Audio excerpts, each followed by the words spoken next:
Assalamualaikum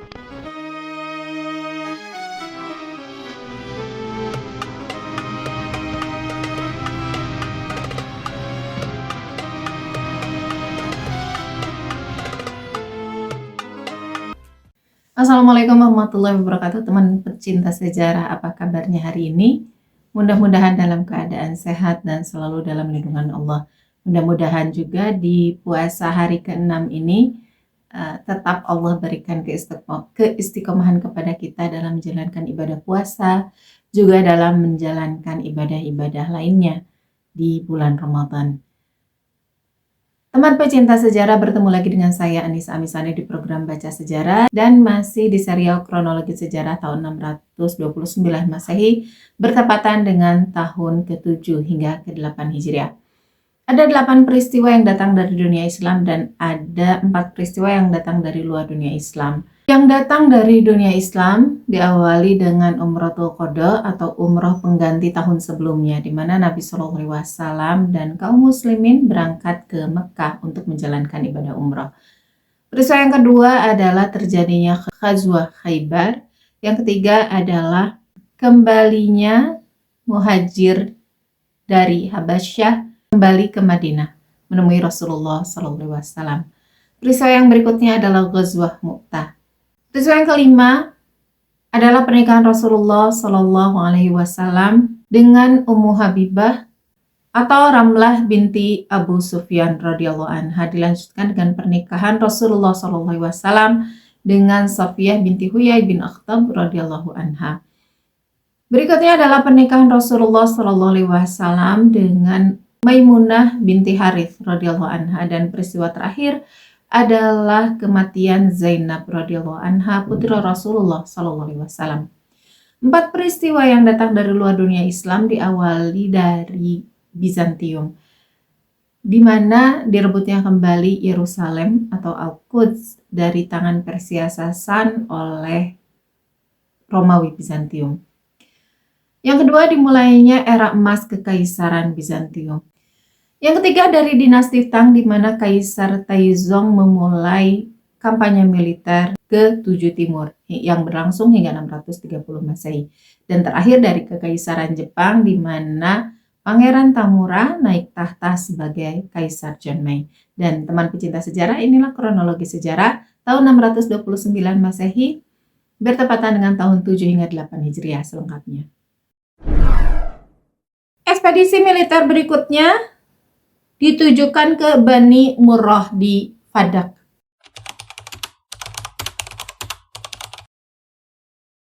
Ini juga masih di bulan yang sama, bulan Safar tahun ke-8 Hijriah. Dan teman pecinta sejarah mungkin masih ingat ya, Bani Murrah di Fadak ini sebelumnya pernah mengalahkan kaum muslimin yang dipimpin oleh Bashir bin Sa'ad. Dan ini adalah pertempuran balasan. Rasulullah kali ini mengirimkan pasukan dipimpin oleh sahabat Zubair bin Awam radhiyallahu anhu. Namun pada saat Zubair bin Awam sedang bersiap-siap hendak berangkat, di waktu yang bersamaan datanglah Ghalib yang tadi ya, Ghalib bin Abdullah Al-Laythi beserta pasukannya yang membawa 1 orang tawanan dan ternak. Ya, baru saja datang, Zubair bin Awam bersiap-siap, dan Rasulullah SAW merubah yang tadinya mau pasukan Zubair. Karena Ghalib datang, maka Rasulullah SAW malah menyuruh Ghalib. Jadi merubah, jadi Zubair bin Awam tidak perlu berangkat, langsung saja Ghalib bin Abdullah Al-Laythi beserta pasukannya yang itu juga diperintahkan untuk pergi ke Bani Murrah di Fadak. Dan sebagai tentara Islam, baik Ghalib maupun Zubair bin Awam ini tentu saja tidak protes. Tidak ada kata-kata, ya Rasulullah saya ini baru aja pulang, masa disuruh lagi pergi gitu ya, kata Ghalib. Atau protes dari Zubair bin Awam, ya Rasulullah saya ini sudah siap-siap, kok tidak jadi gitu ya. Saya udah mempersiapkan segalanya, udah siap berangkat gitu. Tidak ada kata-kata seperti itu ya seorang jundi itu. Mereka diperintah seperti itu yang langsung berangkat. Gimana pemimpin? Karena pemimpin itu punya pandangan yang tidak bisa dilihat lah. Mungkin tidak terbaca oleh jundi ya, oleh kita sebagai jundi. Maka percayalah kepada pemimpin, dan itulah yang dilakukan oleh dua pasukan ini. Setelah sampai di Fadak, Ghalib bin Abdullah Al-Laitsi langsung mengumpulkan pasukannya dan berpidato di hadapan mereka. Ini memberi semangat ya kepada pasukan yang akan berperang. Aku berpesan kepada saudara-saudara, marilah kita bertakwa kepada Tuhan Yang Maha Esa, yang tidak ada sekutu baginya. Hendaklah saudara-saudara taat dan patuh kepadaku, dan saudara-saudara jangan menyalahi kepemimpinanku gitu ya maksudnya. Karena Rasulullah SAW pernah bersabda, barang siapa menaati amirku, sesungguhnya ia telah menaati aku, dan barang siapa menyalahinya, sesungguhnya ia telah menyalahi aku. Karena itu, apabila saudara menyalahi pimpinanku, sesungguhnya saudara-saudara telah menyalahi nabi saudara-saudara sendiri. Kemudian setelah melakukan pidato, Ghalib itu mempersaudarakan. Jadi perintah yang pertama dikeluarkan ya setelah memberikan pidato bahwa Jundi itu harus taat kepada pimpinan, kepada panglima dalam peperangan pada saat itu adalah panglima. Ia langsung mengeluarkan perintah yang pertama, yaitu mempersaudarakan orang-orang yang ada di pasukannya, dua orang. Ghalib berkata di depan mereka, ya Fulan, engkau bersaudara dengan si Fulan. Ya Fulan, engkau bersaudara dengan si Fulan. Demikian seterusnya, seorang demi seorang disebutkan namanya oleh Ghalib. Ini salah satu hikmah buat kita bahwa pemimpin itu harus kenal dengan anggotanya. Namanya ini kan Ghalib tahu ya, namanya satu persatu beliau tahu. Nah, kita kalau jadi pemimpin nih di masa sekarang, baik di organisasi atau apapun, maka ini wajib diketahui ya nama dari anggota kita. Jangan sampai kita menjadi pemimpin baik di pekerjaan ataupun apa, terus kita tidak tahu nama tim kita siapa. Nah, itu akan menghambat pekerjaan kita ya. Selanjutnya ia berkata, janganlah seseorang di antara kamu bercerai dari kawannya, dan jauhkanlah olehmu bahwa jika seseorang dari kamu kembali, lalu aku bertanya kepadanya, mana kawanmu yang telah aku persaudarakan itu? Lalu ia berkata, aku tidak tahu. Janganlah sampai demikian. Kemudian jika nanti aku bertakbir, hendaklah kamu pun bertakbir. Dan perintah ya di kalimat ini, perintahnya ada dua. Yang pertama, harus saling menjaga antara sesama saudara. Ada yang menyerang, ya harus bersama-sama lah intinya. Jangan sampai, dan tidak boleh memikirkan diri sendiri. Harus mikirin dua orang itu gitu, saling. Jangan sampai ketika pulang, terus saudaranya nggak ada, ditanya, jawabannya nggak tahu. Nah, jangan sampai seperti itu. Itu perintah yang kedua ya. Yang pertama, dipersaudarakan, harus mau gitu, harus mau dipersaudarakan meskipun ada rasa-rasa tidak cocok atau bagaimana gitu ya. Tadi kan perintahnya harus taat. Jadi harus mau dipersaudarakan. Perintah untuk mengikuti ucapan dari Ghalib ya. Jadi Ghalib menginstruksikan apa itu harus diikuti. Setelah tentara Islam mengepung musuh, jadi kali ini informasinya detail ya. Apa yang dilakukan oleh Ghalib di peperangan ini detail, berbeda dengan peperangan-peperangan yang lain. Bukan karena peperangan yang lain tidak ada instruksi-instruksi yang detail seperti ini, tetapi tidak diinformasikan gitu. Jadi hanya diinformasikan secara garis besar. Hanya untuk ya ekspedisi Ghalib ini ternyata informasinya itu diberikan dengan sangat detail. Bahkan kalimat-kalimat dari para pimpinan dari Ghalib ini diriwayatkan dengan sangat-sangat detail. Taktik bertempurnya adalah mereka mengepung dulu. Setelah mengepung, mereka langsung menyerang. Dan itulah yang dimaksud dengan kalau aku bertakbir, kata Ghalib, maka kalian bertakbirlah juga. Artinya itu berarti penyerangan dimulai bersama-sama serentak gitu. Dan itulah yang terjadi. Mereka mengepung dulu pelan-pelan setelah dikira-kira pas ya posisinya. Kemudian posisi musuh juga terkepung oleh tentara mereka yang tidak banyak sebetulnya. Ghalib melihat posisinya pas itu, ia langsung menginstruksikan untuk menyerang secara serempak. Maka dilakukanlah, karena instruksi tadi sudah sangat kuat ya dari Ghalib. Apa yang dilakukan oleh Ghalib itu harus dituruti gitu. Jadi mereka bertempur sesuai dengan instruksi Ghalib. Maka terjadilah pertempuran itu, pertempuran yang sangat sangat-sangat seru. Dan seperti biasa ada sandi, ada password yang diucapkan oleh para sahabat ketika mereka melakukan pertempuran. Kalimat kata yang dipakai di pertempuran ini, passwordnya adalah amit amit, bukan amit amit ya. Amit amit, amit itu artinya binasakanlah, binasakanlah. Mungkin ini asal kata dari amit-amitnya orang Indonesia ya, jadi binasakanlah, binasakanlah gitu. Bisa jadi ya, who knows. Dengan solidnya pasukan kaum muslimin meskipun sedikit dan yang digempurnya itu banyak orang, tapi kesolidan antara jundi dan taatnya mereka kepada pimpinan ini membuat mereka mendapatkan kemenangan, menjadi wasilah ya, menjadi salah satu jalan mereka mendapatkan kemenangan. Dan kemenangannya bukan kemenangan yang sederhana, tapi ini kemenangan yang gemilang. Selain mendapatkan kemenangan itu, mereka mengukuhkan kemenangan itu juga dengan membawa harta rampasan yang cukup banyak ya, berupa binatang ternak. Sampai-sampai setiap orang di pasukan itu mendapatkan harta rampasan perang sejumlah 10 ekor unta dan 100 ekor kambing. Wow, kayak mendadak ya. Itu imbalan yang bukan imbalan sih, tetapi sebagai ya bisa dibilang hiburan di dunia lah ya, sebelum mereka mendapatkan hiburan atau pahala yang sebenarnya di akhirat. Dan itu kan tidak dibagi rata ya, ada yang dibagikan untuk Rasulullah, untuk kaum fakir miskin, berarti lumayan banyak gitu. Belum bagian untuk fakir miskinnya kan berapa bagian gitu.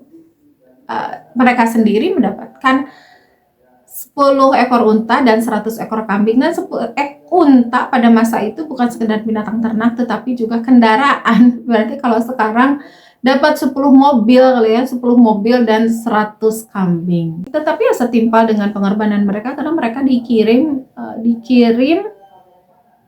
dari pertempuran sebelumnya, sebelum melepaskan senjata, sebelum melepaskan apapun.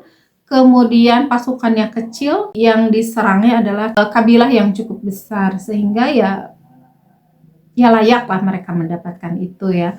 Dan kita lihat ketaatan mereka ya di medan pertempuran kepada Ghalib. Bagaimana seriusnya Ghalib dalam memimpin pasukan ini juga ya patut diacungi jempol ya, luar biasa. Dalam keadaan yang belum rehat gitu ya, pasukan ini lalu berangkat lagi dengan ketaatan yang penuh. Berikutnya adalah tentara Islam dikirim ke Bani Amir. Kali ini di bulan Rabiul Awal tahun ke-8 Hijriah. Pasukan yang dikirim berjumlah 24 orang yang dipimpin oleh Syuja bin Wahab al-Asadi. Di sini dikatakan bahwa Bani Amir itu segolongan kaum dari Hawazin. Dan mereka diminta untuk menyerang secara diam-diam, berarti seperti biasa, satu, tidak melewati jalan yang biasa ya, melalui jalan yang sunyi. Yang kedua, mereka melakukan perjalanan di malam hari dan beristirahat di siang hari. Jadi siangnya tidak boleh melakukan perjalanan supaya nggak kelihatan ada kafilah gitu ya, ada rombongan yang berangkat menuju ke tempat Bani Amir. Kali ini kedatangan tentara Islam yang mendadak mengejutkan mereka, sehingga mereka akan tidak ada persiapan, mereka melarikan diri gitu ya, sehingga kaum muslimin itu tidak melakukan pertempuran tetapi langsung mendapatkan kemenangan dan mengambil rampasan perang. Dan kali ini lebih banyak dari tadi. Harta rampasan perang itu setelah sampai di Madinah dibagikan seperti biasa, berapa bagian untuk Rasulullah, berapa bagian Rasulullah dan kaum miskin ya. Kemudian untuk mereka yaitu masing-masing mendapatkan 15 ekor unta dan 100 ekor kambing. Yang terakhir adalah tentara yang dikirim ke Zatu Atlah. Juga masih di bulan yang sama, di bulan Rabiul Awal tahun ke-8 Hijriah atau di akhir tahun 629 Masehi. Pasukan ini berjumlah 15 orang, dipimpin oleh Ka'ab bin Umair ke wilayah Zatu Atlah. Dan Zatu Atlah ini wilayah yang berdekatan dengan Syam. Kali ini kepergian pasukan Islam sudah tercium oleh penduduk Zatu Atlah, sehingga mereka melakukan persiapan yang sangat-sangat matang. Dan mereka juga tahu bahwa yang dikirimkan itu jumlahnya hanya 15 orang. Dipimpinnya oleh siapa gitu ya, jumlahnya 15 orang, berangkatnya kapan, kira-kira sampai di Zatu Atlah itu kapan gitu. Mereka tahu dengan betul, sehingga mereka melakukan persiapan yang cukup matang dan mampu melakukan perlawanan kepada para sahabat yang datang ini, yang jumlahnya memang tidak banyak, hanya 15 orang. Sehingga kaum muslimin, tentara Islam itu bisa dijatuhkan dalam waktu yang tidak cukup lama, dan bahkan pasukan yang 15 orang ini wafat ya sebagai syuhada, yang menyisakan satu orang saja, yaitu Ka'ab bin Umair. Ini pun karena memang diusahakan satu orang harus selamat gitu, maka Ka'ab bin Umair itu langsung melarikan diri gitu ya, melarikan diri dengan luka-luka, berhasil selamat dan menginformasikan ini kepada Rasulullah SAW. Dan teman pecinta sejarah, saya selalu melihat ya, kalau gitu saya melihat sebuah drama politik atau drama apa ya, drama politik biasanya, itu memang kalau satu pasukan dikirim, itu satu orang memang harus selamat ya, satu orang harus selamat untuk menyampaikan informasi. Jadi biasanya satu orang yang selamat itu dilindungi oleh teman-teman yang lainnya, dibiarkan ia lari gitu, dibiarkan ia lari agar informasi sampai kepada pucuk pimpinan gitu. Dan ini biasa terjadi gitu. Jadi bukan karena pimpinan ini yang mendahulukan diri sendiri lalu membiarkan teman-temannya yang meninggal lalu dia menyelamatkan diri gitu, tidak setia kawan, bukan begitu. Tapi memang konsepnya seperti itu. Jadi harus ada nih satu orang yang selamat, dan paling layak untuk selamat menyampaikan berita dan segalanya adalah pimpinannya sendiri. Maka biasanya itu akan dilindungi gitu ya. Jadi fokus yang lain untuk menyerang. Nah, jadi kalau sudah kemungkinan ini tidak mungkin kita memenangkan pertempuran, kita harus habis-habisan, maka satu orang itu harus dikirim, dan ini tidak ada dialog dulu. Biasanya terjadi seperti itu, langsung pimpinan yang kamu harus pergi gitu, dilindungi sehingga bisalah dia selamat untuk menyampaikan berita kepada pucuk pimpinan. Dan demikian juga pada masa itu ya, demikian juga pasukan-pasukan Rasulullah SAW ini. Cerita ini sampai kepada Rasulullah SAW, dan beliau tentu saja ya kehilangan sahabat dan merasa sedih. Kali ini beliau mau melakukan penyerangan pada saat itu juga gitu. Jadi menyiapkan pasukan untuk melakukan serangan balik, untuk melakukan serangan balasan. Hanya saja sebagaimana biasa, ini mata-mata dari Zatu Atlah ini lumayan hebat. Ya, bisa mencium, berita ini bisa bocor juga kepada mereka, sehingga mereka keburu melarikan diri keluar dari Zatu Atlah. Jadi informasi ini juga sampai kepada Rasulullah bahwa, wahai Rasulullah, ini ada berita dari mata-mata kita bahwa orang-orang Zatu Atlah itu sudah melarikan diri keluar dari Zatu Atlah, sehingga beliau tidak melanjutkan persiapan pasukan gitu dan menyiapkan gerakan berikutnya. Sirah tentang peperangan-peperangan ini benar-benar menambah semangat juga kepada kita, pada kita sekarang di bulan Ramadan ya. Tambah semangat juga, jangan kalah dengan para sahabat yang luar biasa. Mereka mengorbankan segalanya, mengorbankan sampai nyawanya. Kita mah tidak perlu sampai seperti ini ya, menyebarkan Islam. Cukup dengan salah satunya share video ini kepada teman-teman Anda, agar syiar dari sirah ini bisa sampai ke lebih banyak orang. Teman pecinta sejarah, terima kasih sudah menyimak sampai detik ini. Mohon maaf atas segala kekurangan. Jangan lupa tadi ya untuk subscribe, like, comment, juga share. Wassalamualaikum warahmatullahi wabarakatuh.